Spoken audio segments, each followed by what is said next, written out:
जहाज खरीदा जा सकता है तो विद्यार्थियों की लाइब्रेरी की किताब भी खरीदनी पड़ेगी, शिक्षकों को वेतन देना पड़ेगा, बेंच खरीदना पड़ेगा, सड़कें बनानी पड़ेगी। हमने जो देश के लिए किया 70 साल में, उसी को तो आप 9 साल में बेच रहे हैं ना। एक तरफ विनाश की राजनीति है, नफरत की राजनीति है, दूसरी तरफ हमको विकास की राजनीति और मोहब्बत की राजनीति करनी है। कैसे आकाश में सुराख नहीं हो सकता, एक पत्थर तो तभी। उसका नारा है कि न्याय का हक मिलने तक हम तमाम लोगों को संघर्ष करना है। आप लोग संघर्ष के लिए तैयार हैं? न्याय के लिए संकल्प लेते हैं आप तमाम लोग? तो आपसे यह जानकारी साझा कर रहा हूँ कि यह भारत जोड़ो न्याय यात्रा की शुरुआत मणिपुर से इसलिए हो रही है कि मणिपुर का नाम आजकल प्रधानमंत्री अपने मुंह से नहीं ले रहे हैं। दुनिया में डंका बजाने का दावा करते हैं, लेकिन अपने ही देश में जाने का हिम्मत नहीं जुटा पा रहे। जब से मणिपुर में कॉन्फ्लिक्ट हुआ है, हिंसा हुई है, लोगों के ऊपर अत्याचार हुए हैं, बलात्कार हुए हैं, तब से प्रधानमंत्री ने अपने मुंह से मणिपुर का नाम नहीं लिया।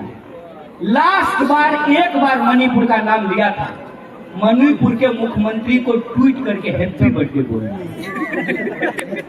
इसके अलावा उन्होंने कभी मणिपुर का नाम नहीं लिया। राहुल जी इस देश के प्रधानमंत्री नहीं हैं। राहुल जी कांग्रेस पार्टी के भी अध्यक्ष नहीं हैं। राहुल जी कोई मंत्री भी नहीं है। राहुल जी के पास कोई ओहदा नहीं है। राहुल जी इस देश का आम नागरिक होने के लिहाज से एक आम नागरिक की तरह न सिर्फ मणिपुर गए, बल्कि उन्होंने ये तय किया कि अगर ईस्ट से वेस्ट तक यात्रा होगी तो उसकी शुरुआत हम लोग मणिपुर में लोगों का आंसू पोंछने से करेंगे। उसकी शुरुआत हम मणिपुर 14 तारीख को यात्रा मणिपुर से शुरू होगी और 15 राज्यों से होते हुए लगभग 6,500 किलोमीटर की यात्रा करके मुंबई में समाप्त होगा। मुंबई में क्यों समाप्त होगा? क्योंकि मुंबई वो जगह है, उस वक्त का बंबई, जहां भारतीय राष्ट्रीय कांग्रेस की स्थापना हुई। इसीलिए इस पूरी यात्रा में हम तमाम एनएसयूआई के कार्यकर्ताओं को, तमाम पदाधिकारियों को, तमाम स्टेट के प्रेसिडेंट्स को और वो तमाम विद्यार्थी जो इस यात्रा से जुड़ना चाहते हैं, हमको इस यात्रा में उनसे जुड़ना है। इस यात्रा के संबंध में 3 काम हम एनएसयूआई के कार्यकर्ताओं और नेताओं को करना है। पहला, जो यात्रा का मैसेज है, यात्रा का क्या मैसेज है? यात्रा का मैसेज है न्याय का। यात्रा का मैसेज है लोगों की भागीदारी का। यात्रा का मैसेज है जो हाशिए पे हैं उनके लिए समानता सुनिश्चित करना, न्याय सुनिश्चित करना।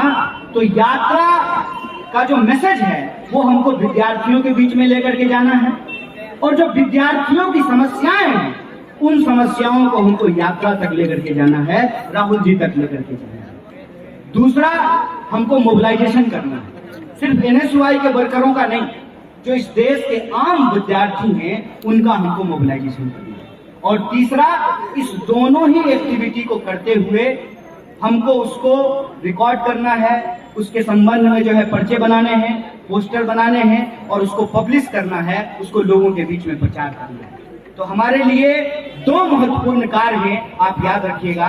पहला, भारत जोड़ो न्याय यात्रा और दूसरा, जो आगामी लोकसभा चुनाव है, इसमें एनएसयूआई का एक वर्कर कंधे से कंधे मिला करके काम करेगा।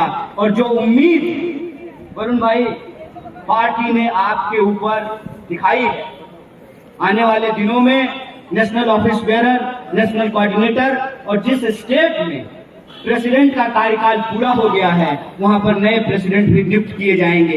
इनके साथ, इनके नेतृत्व में आप तमाम लोगों को मिलकर के काम करना है। बोलिए, हम लोग एकजुट हैं कि नहीं है? न्याय के इस संकल्प को पूरा करेंगे कि नहीं करेंगे? अगर करेंगे तो आखिरी शेर के साथ मैं अपनी बात को खत्म करता हूँ। लोग कहते हैं कि ये संभव नहीं है, वो संभव नहीं है। दुष्यंत कुमार ने एक बात कही है कि कैसे आकाश में सुराख नहीं हो सकता, एक पत्थर जो तबीयत से उछालो मारो। इन्हीं शब्दों के साथ आप तमाम लोगों का एक बार फिर से शुक्रिया अदा करते हुए अपनी बात को खत्म करूंगा।